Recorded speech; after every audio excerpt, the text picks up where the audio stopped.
certain pré, rencontra bergère à son gré. Il la demande en mariage.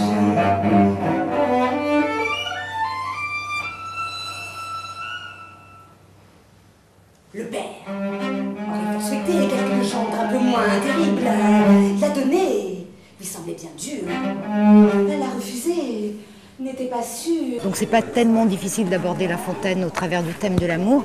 Ce qui a été le plus difficile, ça a été de trouver quand même au travers des 243 fables qu'a écrit La Fontaine, de trouver celle qui parle d'amour, celle qui nous intéressait, et puis d'arriver à construire un parcours comme ça au travers disons, de l'œuvre de La Fontaine, malgré tout, parce qu'on est parti au départ d'une espèce de rencontre amoureuse pour arriver de plus en plus au fil des fables à des choses plus graves, et à des choses comme l'homme entre deux âges et ses deux maîtresses, on va à des choses un peu plus vieillissantes, dramatiques et graves. Voilà. Et pour terminer par l'amour et la folie, qui nous semblait une très bonne conclusion pour ce spectacle.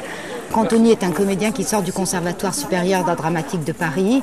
Je pensais que pour La Fontaine, il était tout à fait parfait de par son âge, son élégance. Et quant à Ingrid, en fait, le spectacle s'est fait à partir d'une rencontre que j'ai eue avec Ingrid. Donc je lui avais dit, écoute, tu as qu'à travailler une fable de La Fontaine et on travaillera séparément toutes les deux. Et puisque tu es musicienne, ça serait merveilleux qu'on la travaille avec le violoncelle. Mais comme il ne parlait de rien, notre belle... Où donc est le jeune mari que vous m'avez promis?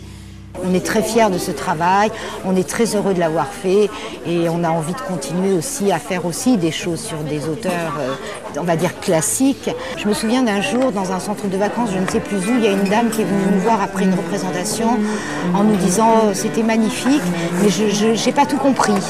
Alors on commence à parler avec elle et tout, et on s'est rendu compte au fil de la discussion qu'elle avait absolument tout compris, qu'il n'y avait rien qu'elle n'avait pas compris. Mais par contre, il y avait cette espèce comme ça de choses du théâtre qui paraissaient complètement mythiques et inabordables. Et ça a été magnifique, on a fait des rencontres magnifiques. Ah oui, absolument, oui. Celui fut toujours une amorce, tant le naturel a de force. Il se moque de tout, certain âge accompli. Le vase est imbibé, l'étoffe a pris son pli. En vain, de son train ordinaire, on le veut désaccoutumer. Quelque chose qu'on puisse faire, on ne saurait le réformer. Coup de fourche ni d'étrivière ne lui feront changer de manière. Et fussiez-vous en bâtonner, jamais vous n'en serez les maîtres. Qu'on lui ferme la porte au nez, il reviendra par les fenêtres.